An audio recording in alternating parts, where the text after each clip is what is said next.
Eggs are quick, cheap, and easy, and if you don't have them in your fridge already, you probably should. Here are 5 easy ways to cook eggs perfectly every time. You don't need much for these first 2 preparations. All you need is a good non-stick skillet that doesn't have any scratches on it, a rubber spatula, some salt and pepper, and a good amount of butter. You want to use a non-stick skillet. Eggs are notoriously sticky because of all the protein and a lot of other stuff in there.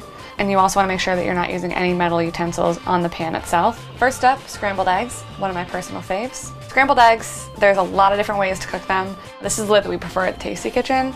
It's a great idea to crack them into a separate bowl first. One, in case you have any big chunks of eggshell in there. If any shell does get into the bowl itself, totally fine.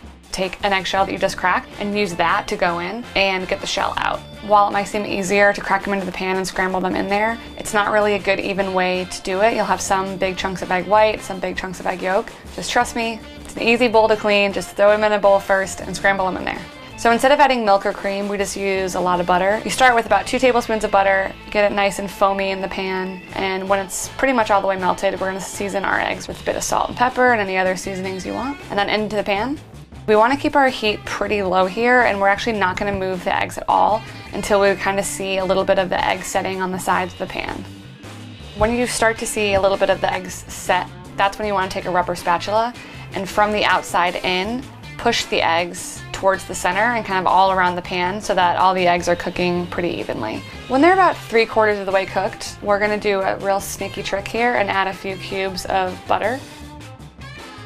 That's another tablespoon cut into 4s or so. We're gonna melt those cubes of butter into the eggs themselves, and they're gonna kind of emulsify sort of this like creamy, nice, meltiness into the scrambled eggs, and they add this like really beautiful creamy texture at the end.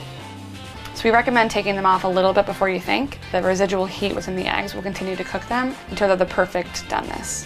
I mean, it definitely takes an art and takes a little bit of time to get the scrambled egg right, but there's just something so good about it. It just kind of like hits all those salty, creamy, fatty notes for me, and I just really, really love having scrambled eggs. The fried egg. I think people are afraid of fried eggs. I don't know, there's like so many different ways to do it. It's like, should the pan be high heat? Should it be low? How do you get that perfect color? We're gonna do ours on a medium heat for the fried egg.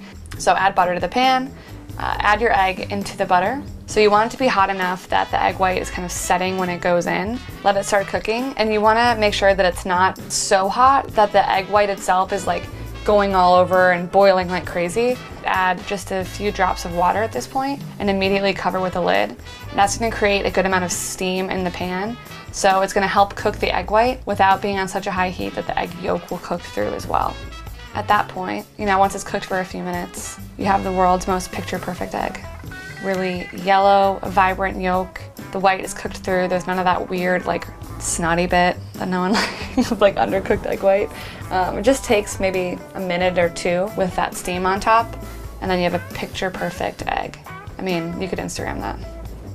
There's a million things on the internet of like how to get the perfectly hard-boiled egg. We've tested a whole bunch, and this is our tried and true method to get your perfect boiled egg every time. You want to put them over medium-high heat because you want to bring them to a boil, but you want it to kind of happen slowly. So similar to potatoes, we're doing this because we want them to cook really evenly. We don't want the outside to cook before the inside can. Once it's at a rolling boil, you want to take it off the heat, cover, and set your timer. Between 4 and 16 minutes, depending on how you like your yolks cooked. And then once they're cooked to your liking, you want to immediately take the eggs out and put them into an ice bath.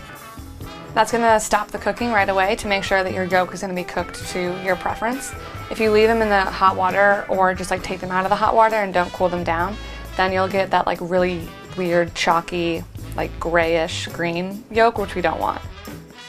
And just as a visual, here are eggs cooked at all of these different times. You can see how much softer the yolk is at 4 minutes, whereas 16 it's completely cooked through.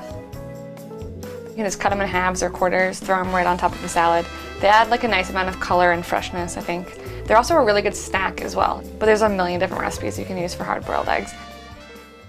Poached. All right, so for poaching eggs, which I honestly don't think is too scary, you want to use a big pot of water. There's just like more room for the egg to kind of move around, and you want to make sure that your pot of water is, I know this sounds crazy, but like at a hard simmer.